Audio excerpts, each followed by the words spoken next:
Hello people and welcome to another video. Today we're gonna be talking about a gaming franchise I hold dear in my heart. No! Oh, come on, that was a bullshit attack. Oh, come on. Oh, dude, they're gangbanging me.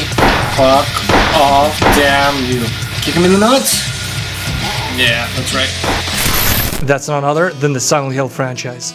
So join me as we dive into the hauntingly eerie world of Silent Hill 1 and ask the burning question, is it worth playing today? But before we get started with the video, there are a few things I want to say first. The first thing is that there are many factors you have to take into consideration when recommending a game to someone.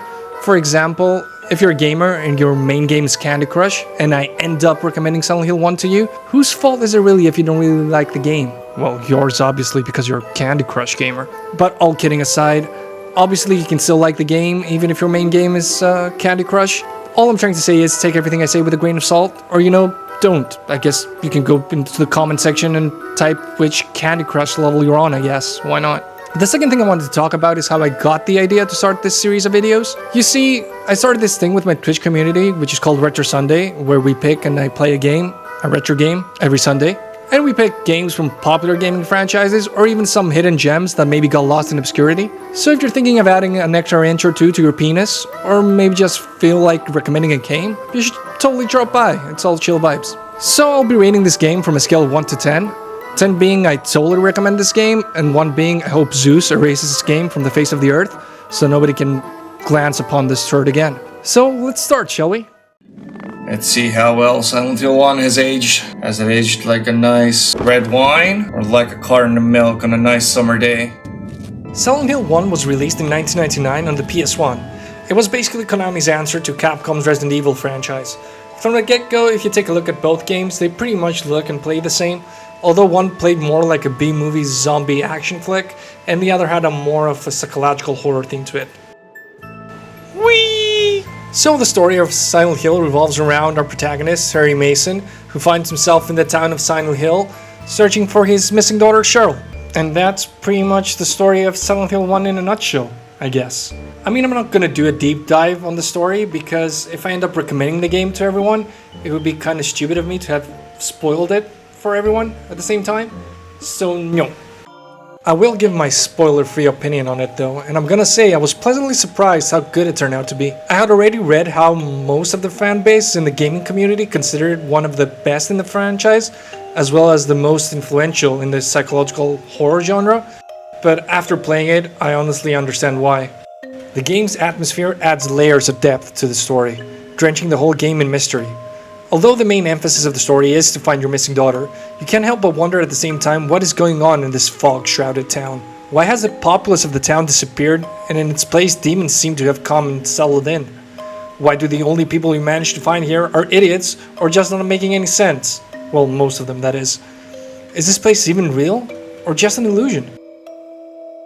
I'm pretty sure at this point you're probably thinking, since I spoke with such high regard about Silent Hill's story, that I'm probably gonna give it a positive review, and I'm not gonna lie, I was really fascinated with the story. I mean, if this was a full-on spoiler review, I could talk hours on end on how I found the story to be really great, and especially towards the end, that one scene, which I think for me is one of the top 5 most impactful cutscenes in gaming history. Those who know. But as I said in the beginning of the video, there are many factors I have to consider before I recommend a game to someone. And if the story is the only good feature of the game, why not just watch a deep dive Silent Hill 1 lore video on YouTube? God knows there's many of them out there. So with that in mind, we're gonna drop into the next part, which is graphics and gameplay.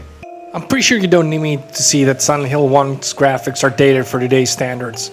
Although there's definitely a certain appeal to them, I can see how younger gamers would be less interested in giving it a try. Especially if you're a gamer that is looking for ultra-realistic graphics so that you could enjoy the hairy mole physics on a character, or maybe just check to see if they have dental fillings. You're probably gonna have a hard time enjoying this game. Although don't get me wrong, Team Silent did an amazing job in using the PS1's limitations to their advantage, and the best and most prime example of that is the fog. The whole town is enveloped in it, which hid really well the low view distance of the game and even helped in adding to the atmosphere really. Gameplay in Silent Hill 1 is a mix of exploration, puzzle solving, and combat. While the controls can feel clunky by today's standards, and the reason they do is 2 words: tank controls. It is a fact that they do add to the tension and fear. No! Don't run towards him! Fucking tank controls, dude. If you don't try and play tank controls, you can't understand the struggle, seriously. I'll try and explain what tank controls are, for those who might not know, to the best of my ability. So basically, pressing up on the game controller moves a character in the direction they face, pressing it down reverses them, and then to rotate you have to press left or right, which makes it really hard to strafe, so it's really hard to avoid enemies sometimes. And it doesn't help that the game, for the most part of it, has fixed camera angles, which kind of made the combat feel sluggish as well. When it comes to combat, our protagonist Harry Mason fends for himself against the unknown demonic entities, using various firearms and melee weapons stranded around the town of Silent Hill.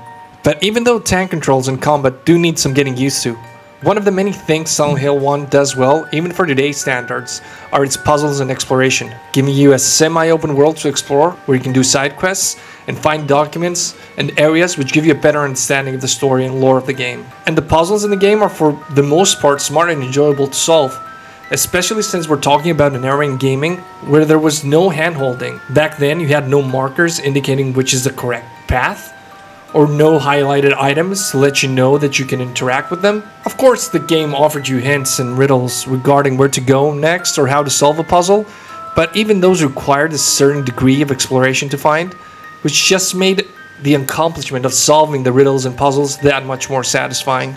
At this point, I'm not gonna lie to you, it was really easy for me to come up with a score for Silent Hill 1, and I'm about to tell you why. If you're a fan of atmospheric horror, Silent Hill 1 is a must-play, especially for its masterful cinematography and innovative use of fixed camera angles. While the tank controls and combat can feel dated, the game's visuals direction turn these limitations into strengths, using carefully chosen angles to hide intention and offer a blend of cryptic clues and environmental storytelling that keeps you engaged and constantly thinking as you navigate the eerie fog-drenched town. The expert sound design by the legendary Akira Yamaoka, where every distant wail and footstep echoes through the silence, immerses you deeply in its unsettling world, combined with a story that delves into its psychological horror and symbolic nightmares.